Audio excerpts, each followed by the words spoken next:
My name is Yasmin. I'm a 24-year-old British Muslim and I've been married to Sajid now for 2 years. We don't live in a particularly nice part of the city, but we've got lots of family there and it's a tight-knit community. We started trying for a baby and that's when things started to go wrong because Sajid lost his job and then he started using drugs. I found them in his pocket, and I don't know what they are. I don't really know anything about drugs, really.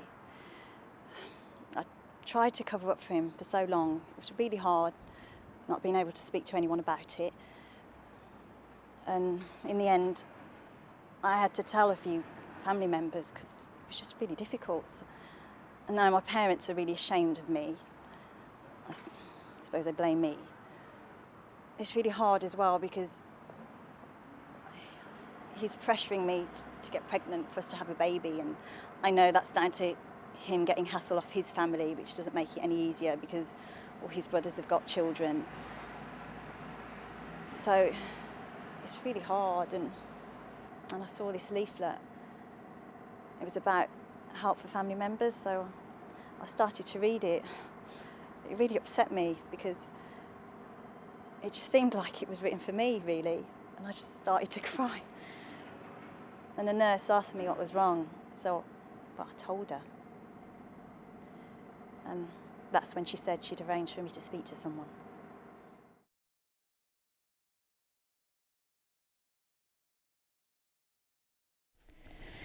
Hi Yasmin, Hi. It's good to see you again. Yeah. When we met last week, we talked quite a lot about how the situation with Sajid is affecting you and the difficulties that you were having. I know that was quite a difficult session for you. Yeah. And kind of at the end of that, we thought about what questions you had, because there's lots of confusion about what's going on and what you might want to know more about. Yeah. And I just wondered whether you'd had a chance to have a think about that. Yeah, I did actually.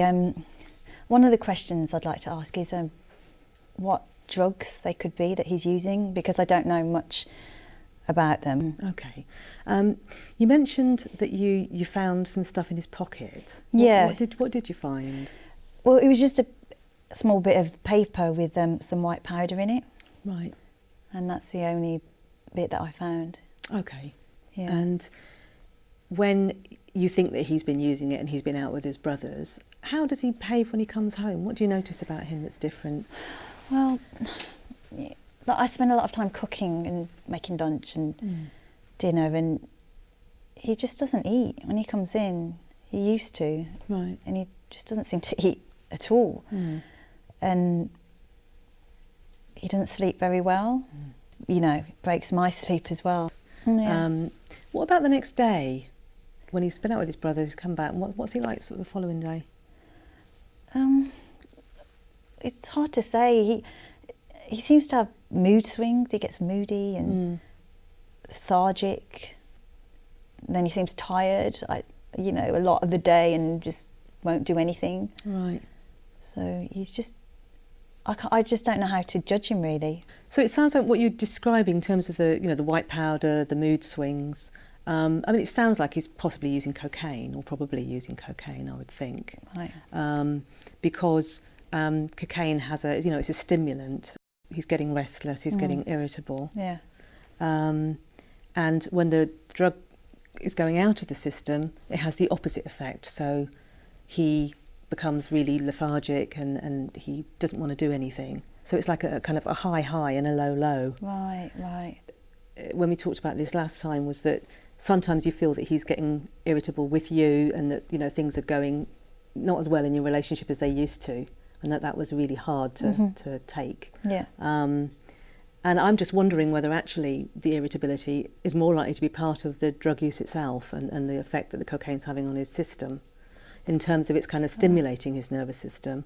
And when it does that, people do tend to get more irritable, sometimes get a little bit more aggressive, more snappy. Oh, I see. And it could well be that because you think he's probably using more frequently now than he used to, that irritability might be more related to his drug use than it is to something to do with you in the relationship.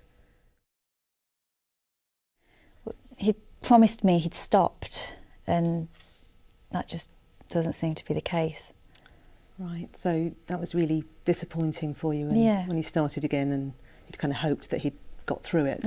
Yeah. I mean, most people who are using drugs do eventually manage to stop, and a lot of people have intentions to stop at lots of different periods of time. But actually it's quite common that people will, even though they really want to stop, sometimes, lapse into drug use, and maybe go, have a few lapses before they do finally manage to stop completely. Right. This is a really common thing that happens, is that people stop for a while, and then maybe something happens in their lives and they start using again for a period of time, and then get things back together in their lives, and then stop. So it's a bit of a pattern with most people that use. And perhaps something that we could talk about in the future would be some more support that both you and Sajid could have. Something else that really stood out from our last session was the sort of intense pressure that you feel about having a baby and starting a family. And how worrying that is for you in the current situation with money and Sajid's drug use. It just doesn't seem the right time to be having a baby, especially because of everything that's happening now. I don't think now is the right time. No, I was wondering whether you'd thought of talking about kind of contraception with somebody. I haven't really spoken to anyone about it, so maybe, maybe I could speak to someone about contraception. I don't really. How would you feel about doing that? It's in sort of two minds about it. It seems. I haven't really spoken to anyone about it before, so but I would like to find out what's available, I suppose. So again, that's something that we could sort of follow through with, and I can get you some information if you wish to. If you could arrange or give me some advice on someone to see for contraception, I think that would really help.